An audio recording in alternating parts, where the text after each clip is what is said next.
hjælpe med at instruere nogle 3.G-klasser, som har biologi på benene nu.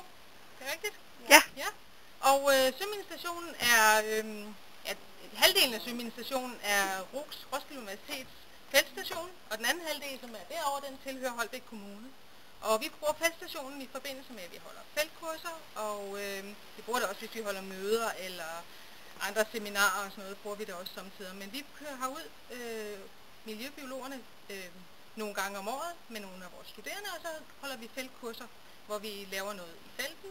Så vi har både skov inde bagved, og vi har vandet herude, og så har vi, så har vi nogle laboratorier inde bagved, hvor vi laver forskellige ting. Har du brug for mere? Ja, det er fint. Tak. Og det her, det er altså laboratorierne her på svømmestationen. Vi kan lige gå herind. Vi følger Camilla. Herinde, hvor vandet filtrerer